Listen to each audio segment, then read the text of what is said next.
Hi guys, welcome back to my channel. So today we're gonna discuss celebrity news of this week, but from a psychological perspective. First of all, thank you so much for your continuous support on my previous videos. Your likes and comments mean the world to me. And when you subscribe, truly, guys, every single one of you, when you subscribed, it was like a party in my house. I get excited about every new subscriber. For a small channel like mine, it really means a lot. So if you like this video, please don't forget to hit that like button. It really helps more people see my videos. Disclaimer, I am not a therapist. However, I have spent 8 years in therapy, gaining deep understanding of psychological processes, and I simply love analyzing behaviors from a psychological point of view. Let's see what happened this week and try to understand why it happened the way it did. First things first, Grammys 2025. Lots of great outfits, lots of big wins, lots of discussions about it. But I want to focus on two events. Number one, Beyonce. Beyonce won the best country album, and she's never apparently won the best album ever in her life. And a lot of people are saying that her reaction was a fake one. What do I think about it? I rewatched it many times. It's hard to say because technically such a reaction can be acted out, and I have questions. Like, for example, her daughter's reaction was non-existent. Her husband's reaction wasn't that big either. Only her, Beyonce herself, reacted in this kind of, she was like kind of, oh, what? No way. Kind of like that, right? I don't know, that's, I'm not that good at parody. But I am an actress, and side note, I do invite you to my acting classes. More information in the description. So Beyonce's reaction was controversial. People are talking, right? The reason why I'm a little bit on the fence about this one is because Beyonce was previously nominated for a Grammy for the best album 4 other times, for her 4 other albums, and she never got it. So if we want to follow the narrative that she's just so powerful that she gets whatever she wants, then why didn't she before?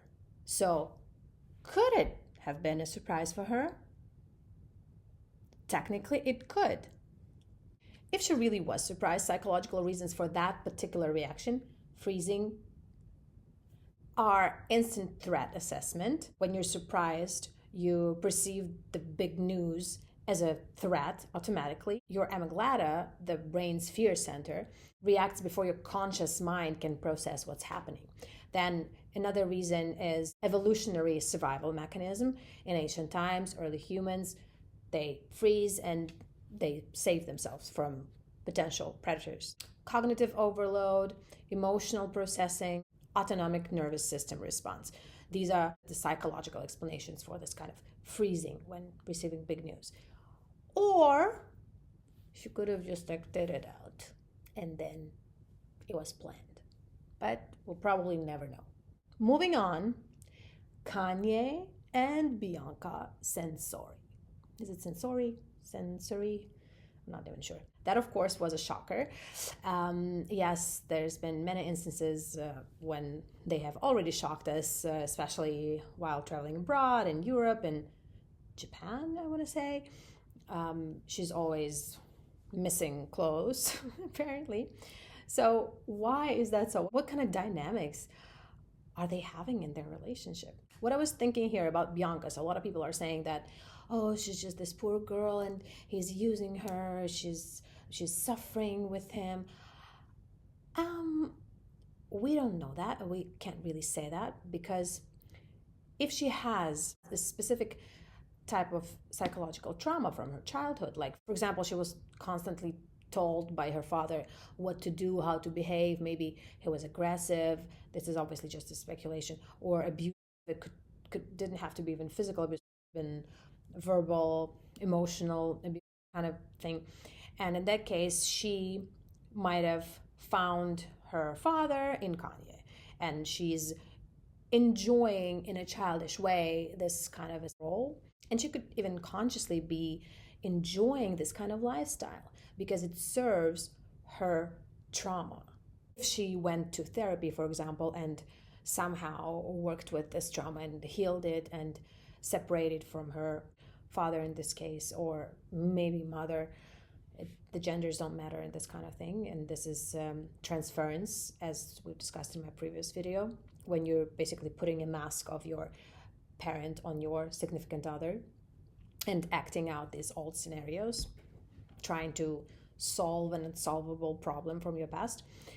In this case, she may be actually enjoying it from a childish perspective, but if she healed this trauma, she actually could have started thinking that, what is this? I don't want to do this anymore, because that's what happens in therapy. You move on from these things when they are released.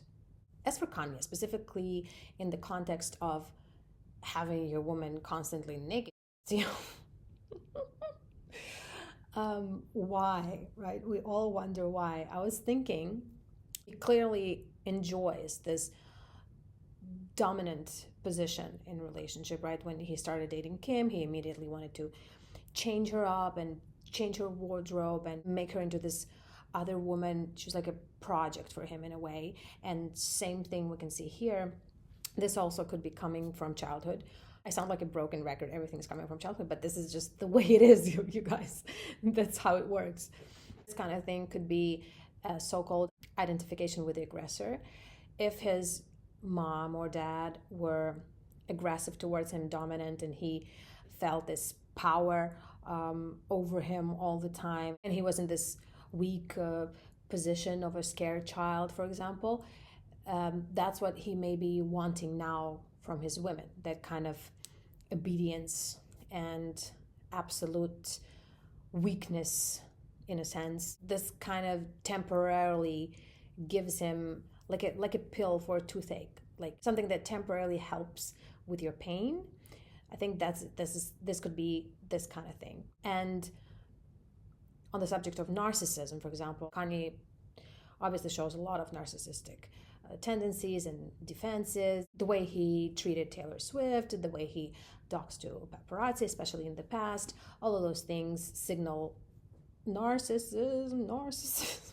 And in the case of narcissism, one of the first things narcissists do in relationships is they put this other person on a pedestal. So what he does is Bianca is this perfect woman, his muse, and he wants to dress her up like a doll. And again, the same thing he did with Kim, right?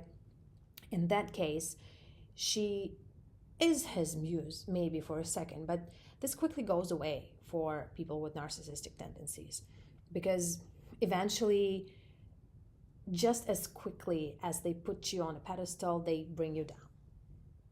And then in the end, you're like nothing to them. If throughout the relationship they didn't learn to appreciate you for you, but for that, you have to see the word clearly as a grown-up without the narcissistic shades. So yes, in this case, it's about projection and idealization that go hand in hand with narcissistic tendencies. And let's not forget another psychological term that really should be mentioned here is exhibitionism, because that's what basically Bianca is doing, meaning undressing in public, right? The reasons for it are, again, narcissistic traits, low self-esteem and compensation, thrill-seeking, desire for power and control, or specific trauma from childhood. And an interesting thing here is, yes, Bianca is the one doing it. She's the one undressing, right? But Kanye is encouraging her to do it. At least we can speculate and say that, because we know from the Kardashian show that he was encouraging Kim to dress provocatively and to not to that extreme, but you know what I mean? This could potentially be, apart from it being maybe just a sexual fantasy or his way of creating a shock factor for all these events. It could be that he is the one who would like to do it, but he can't for a variety of psychological reasons. So he's encouraging her to do it. And when she's doing it and he's standing next to her, he kind of imagines the thrill that she, in his opinion, may be experiencing. And he's kind of like living vicariously through her, living this experience with her help, basically. Next thing that happened this week, and I'm sure you all already heard of it and probably watched the video, is Selena Gomez's video about the immigrants and how she was crying on that video. And yeah, here's the video. I'm so sorry. I wish I could do something, but I can't. I don't know what to do. I'll try everything, I promise. So what happened here, apart from like a political standpoint and just different opinions of people, like some people believe that it needs to be done and it's only done to like illegals that should be deported. Some people believe it's like kids and their moms, and I'm not even gonna express my personal opinion about it because that's not what my channel is about. But what happened to Selena here could be several things. First of all, do I believe it was genuine? I do believe it was genuine. I believe it was something that she felt in the moment, and a lot of people are saying, but why did she record the video? She had to put up a camera, and I'll explain why. Could have been, first of all, empathy and emotional overflow.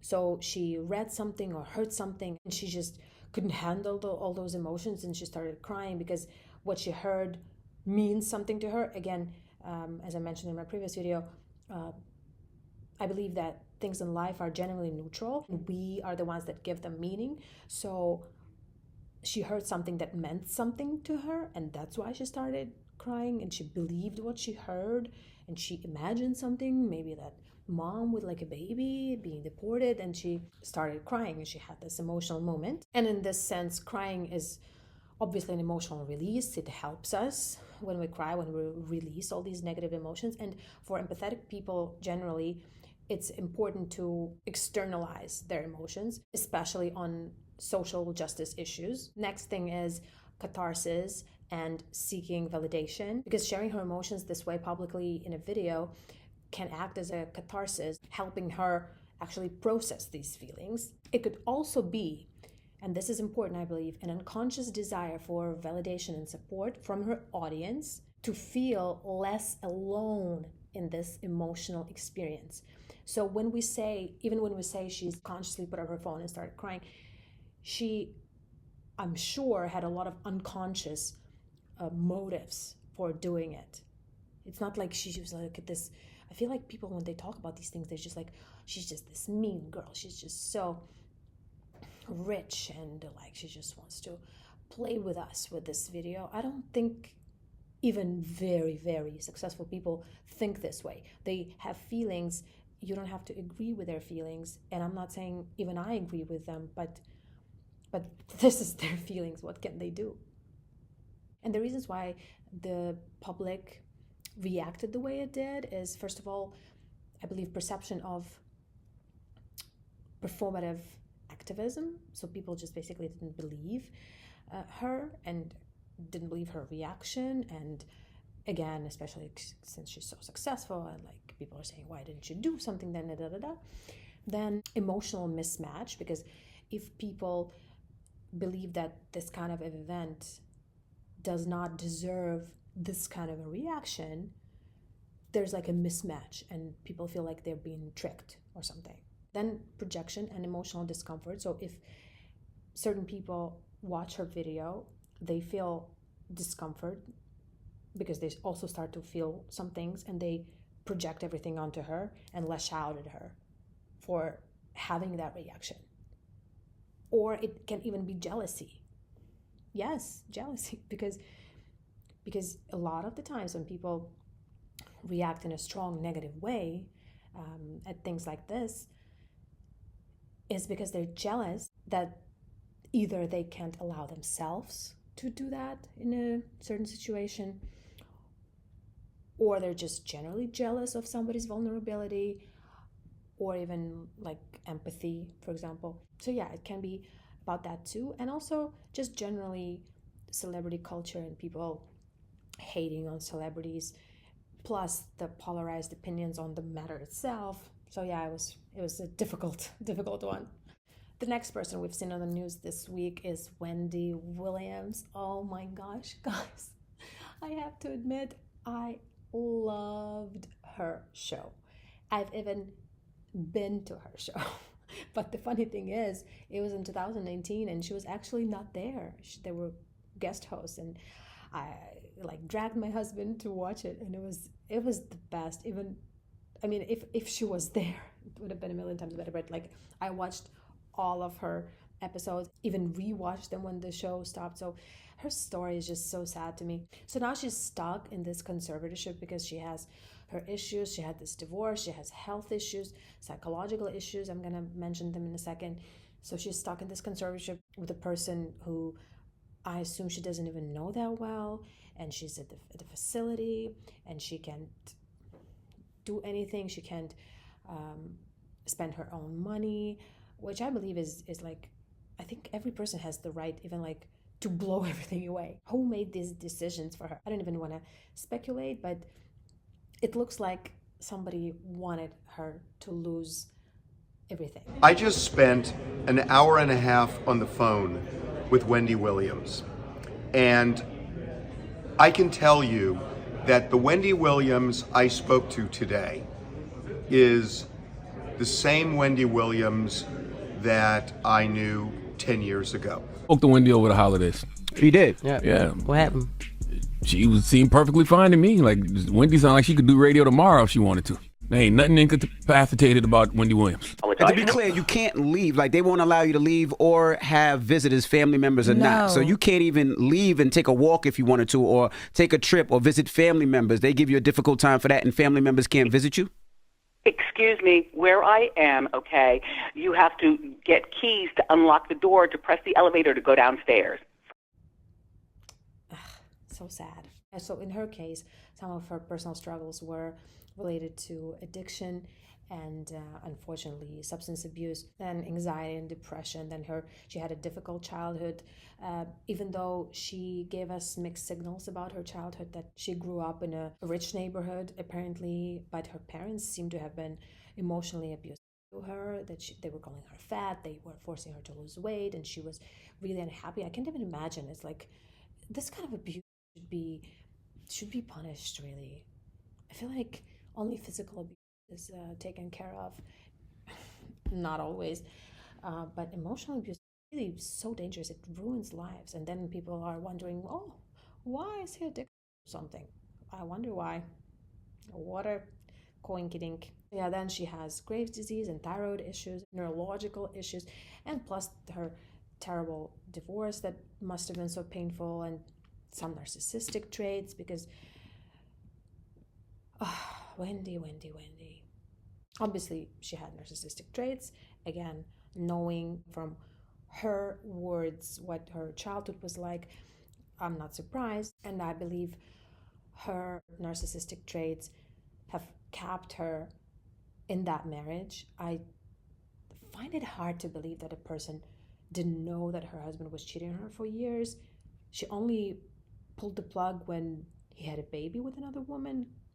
So all this time, I can't even imagine what she was going through and how she lived. And the thing is, for people with narcissistic tendencies, it's difficult not to be perfect. So I'm imagining her having her perfect show, her perfect marriage, and she looks perfect. She had all these surgeries and so on. It's not going to help. It's not going to solve anything, unfortunately. And I think Wendy's case is a good example that I really, truly, from the bottom of my heart, wish her well. And I hope she recovers somehow, and we see her again and hear her again, and she has at least the level of freedom that she deserves. The freedom to at least travel to see her father and her son in Florida, I believe that's where they live, and she's in New York. So yeah, all the best to Wendy. I'm doing okay. Let's get started. It's time for Hot Topics. Come on. And another group of people we had in the news this week, as we had for a while now, and they made 3 videos on this subject, is the Justin Baldoni versus Blake Lively lawsuit and Ryan Reynolds' involvement in all of this. And oh my gosh, I can't believe I'm so deep into the subject. I don't even want to be this deep in this subject, but I am. Anyway, the latest on this matter, apart from everything I mentioned in my previous videos, is the new text messages that Justin Baldoni released. The text messages from Blake in particular that were kind of provocative and interesting, right? Then the messages from Ryan that were also kind of weird, and with his Ryan Reynolds humor, it just blows my mind. So those text messages, and the most interesting one in my opinion is his notes from the intimacy coordinator meeting that Blake did not attend. And those notes included lots of language, inappropriate language, because they were talking about obviously the intimate scenes in the movie, potential intimate scenes, and apparently this was later used in Blake's lawsuit against him as if those were his messages and thoughts, but turns out it was all coming from the intimacy coordinator, and Blake would have known this if she attended the meeting, right? So yeah, that was interesting. And from psychological perspective, I really dove deep on Ryan, on Blake, in those other videos of mine. So now I'm just gonna mention the projection of Blake's feelings on Justin, and then the narcissistic traits and defenses of both her and Ryan, and how it all affected the situation. So it's all there clearly, and we're just getting more and more proof and more evidence of how Ryan really must have hated that guy. He really went after him, and he just kind of wanted to destroy him, it looks like. I mean, Justin Baldoni, because he isolated him by the end of this whole story. Like at the premiere, as you know, Justin and his family were in the basement. How crazy is that? The director of the movie. So basically what happened was Ryan and Blake kind of completely took over the movie. I don't know, I still can't say for a fact if there was sexual or not. And you know, I'd hate to be the person that says, oh, it's all a lie, but then it turns out that something actually happened. But so far it doesn't look that good for Blake, because we still don't have the evidence of the actual sexual, right? And we even have the video from the set. Of course it was just one day, but I don't know, you guys, what do you think? Let me know in the comments. And all the hits that Ryan made on Justin and how he played him, it's just really impressive, I must say. So that is all for this week's Celebrity News psychological analysis. Thank you so much for joining me here today, and I'll see you in my next video. Bye.